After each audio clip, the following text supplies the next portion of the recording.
My name is Amy, and I'm 31 years old. I've been married to my husband, Scene, for 3 years, but we still don't have any children. We had envisioned owning a home and starting a family by now, but that dream seems to be slipping away. I've started to believe that Scene and his parents are contributing to our current situation. Despite our efforts to save money together, our savings haven't grown much. Scene often buys expensive branded gifts for his parents, and this habit has been a strain on our finances. Before we married, I knew Scene had a tradition of giving gifts to his parents, which I initially saw as a sign of respect. However, my perspective has shifted since we've been married. While his filial piety is admirable, his tendency to spend money recklessly has become more apparent. He seems to view our increased income as a green light for more extravagant spending. Where he used to stick to a budget, he now chooses only luxury items, and his parents have come to expect these costly gifts. They even request them for no particular reason, which I find difficult to understand. Scene has been secretly giving gifts to his parents, and discovering this has only fueled my growing resentment. While he shows unwavering dedication to his parents, he remains indifferent to mine. When I bring up my mother's upcoming birthday, his nonchalant response only adds to my frustration. The stark contrast between the gifts he lavishes on his parents and the modest ones I can afford for mine bothers me deeply. I sometimes wish I could give my parents expensive gifts, but our finances are stretched thin due to his spending. As a result, the gifts I manage to give them are always a compromise, falling short of what I'd like to offer. Although my parents appreciate what they receive, it pains me that I can't fully celebrate their special occasions. My dissatisfaction with Scene's one-sided concern for his parents is becoming increasingly difficult to ignore. After a year of marriage, as I watched our savings stagnate, I began addressing Scene's spending habits. However, each time we discussed it, the conversation ended in his anger. He would accuse me of lacking sympathy for his parents or even of disliking them without truly hearing my concerns. Despite my repeated attempts to communicate, he never genuinely listened or showed any willingness to change. A few months ago, Scene bought his mother an expensive new wallet. When I confronted him about it, he defended the purchase by claiming her old wallet was worn out. But I knew the old wallet was one he had given her just a year earlier, and it didn't look worn to me. Realizing that my words weren't getting through to him, I decided to approach his parents directly. Considering our future, I felt it was crucial to address the issue directly with Scene's parents. With Scene present, I began by showing them the balance of our joint account. I pointed out how little our savings had grown since we got married, despite both of us working. As you can see, I said, we've hardly increased our savings since we began, even though we both contribute to the household income. My in-laws examined the bank statement with unreadable expressions while Scene appeared visibly displeased. Undeterred, I turned to him and asked Scene, "Do you remember the promise we made when we got married? We agreed to save money to build the house and start a family, right?" He seemed to have a moment of realization and nodded, looking guilty. To get to the bottom of the issue, I pressed Scene further. "Then why aren't you cooperating? Are you saying you don't want to build a house or have children?" He shook his head vigorously, clearly disagreeing with that notion. Just as I was about to continue, my mother-in-law interrupted. "Oh, so we're talking about building a house now. That sounds wonderful. I'd like our room to be in a sunny spot." My father-in-law quickly added, "Yes, we definitely need more space for our things. 2 rooms would be ideal." I was taken aback by this unexpected response. Seizing the moment, Scene became enthusiastic about the idea. "All right, then let's make it 2 rooms. One for visits and another for storing clothes and belongings." Annoyed by their enthusiasm, I cut in, "If we're adding 2 more rooms, that will increase our costs significantly. Therefore, we'll need to avoid any expensive gifts until the loan is paid off." My mother-in-law quickly backpedaled. "Oh, it was just a joke. We rarely stay over at Scene's place anyway, right?" My father-in-law chimed in, "Exactly." Maintaining the smile, I firmly reiterated a decision I had made previously. "I see it was a joke. However, for the sake of our future household and children, we'll need to limit gifts to birthdays and anniversaries only." Scene immediately protested, "That's not fair to Mom and Dad." I had anticipated his reaction and responded with a look of disdain. "Then your pocket money will be entirely cut off. We can't find any other way to tighten our budget. Or are you planning to use the money you saved when you were single to cover your parents' gifts? If that's the case, I won't interfere." Scene fell silent, his face sour. I let out a soft sigh, and with a bright smile directed at my in-laws who were searching for a response, said, "I appreciate your understanding, as saving requires the effort of the entire family." They responded with reluctant nods, their faces still grim. It was clear that none of them, including Scene, were fully convinced, but I firmly closed the conversation, leaving no room for further discussion. After that discussion, Scene stopped giving extravagant gifts to his parents, and I noticed our joint bank account balance steadily increasing. I felt a sense of relief as our finances began to improve. However, this tranquility was short-lived.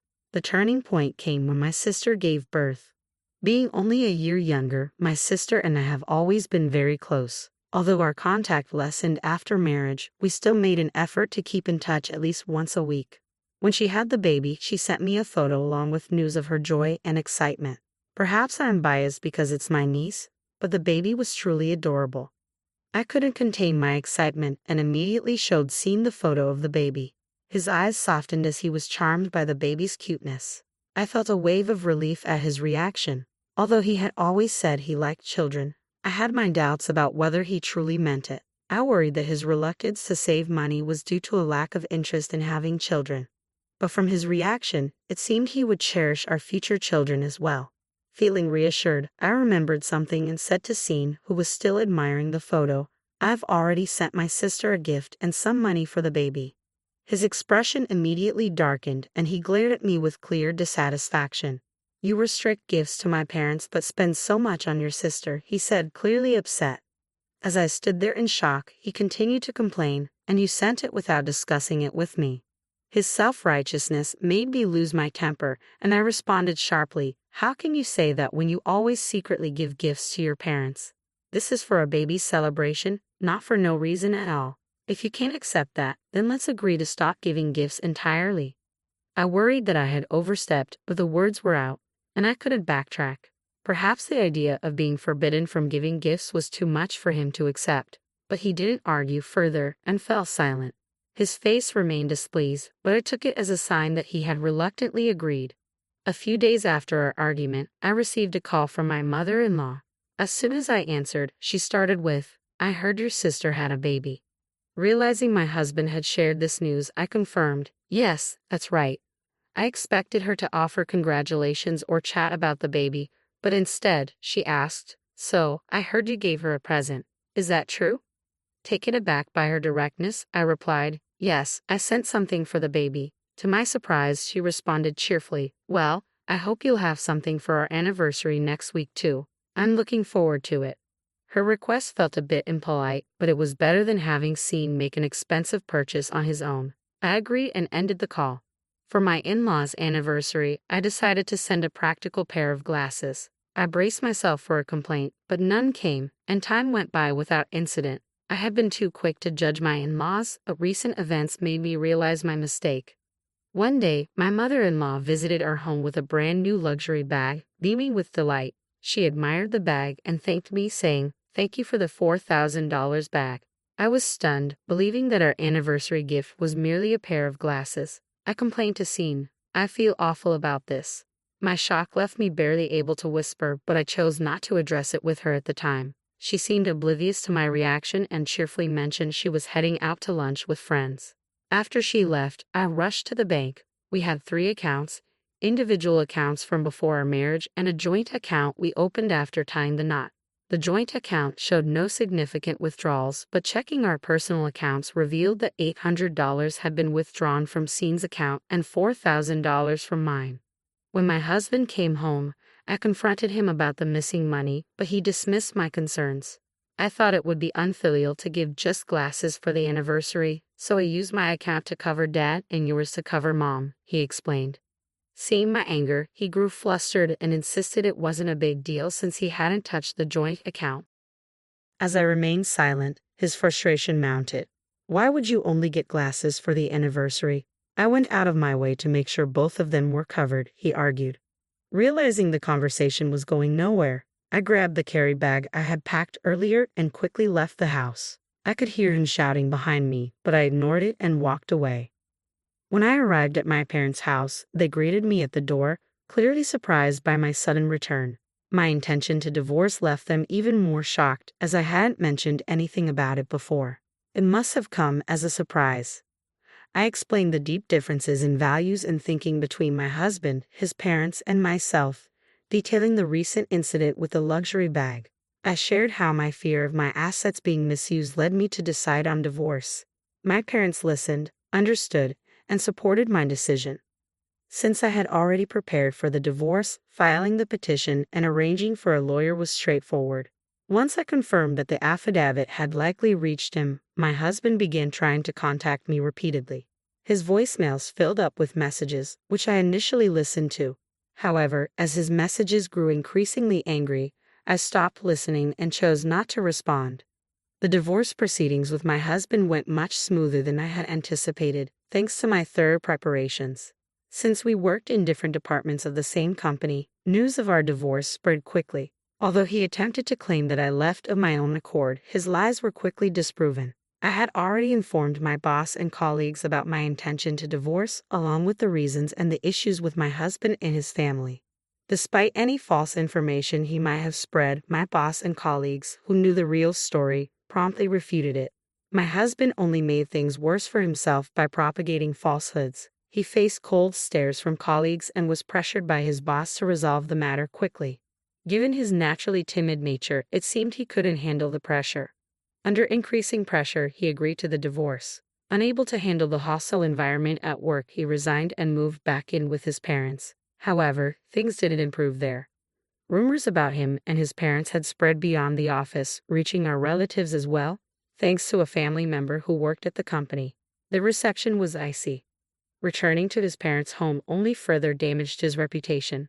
The neighborhood viewed him as someone who had been abandoned by his wife, and his parents, known for flaunting their luxury and looking down on others, only worsened the situation. Although the exact source of the leaks was unclear, the rumors circulated quickly.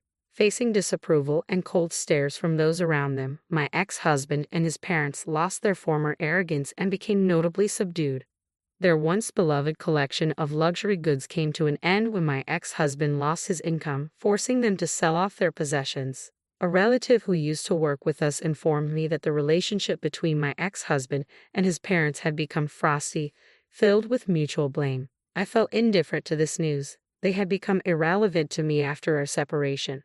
I've been living stress-free and enjoying each day. The steady increase in my bank account, now that I'm no longer burdened with saving, brings me great joy. My enthusiasm for work has returned. Previously, my earnings were drained by gifts for my in-laws, which was disheartening, but that's no longer an issue. I've also been able to give my parents the gifts I truly wanted to, something I couldn't afford before. They initially said that what they had received was enough, but once I explained it was for my personal satisfaction, they happily accepted. Seeing their reaction lifted the guilt I had felt. As for love, I plan to take a break, but if the opportunity for remarriage arises, I hope to apply the lessons I've learned from these experiences.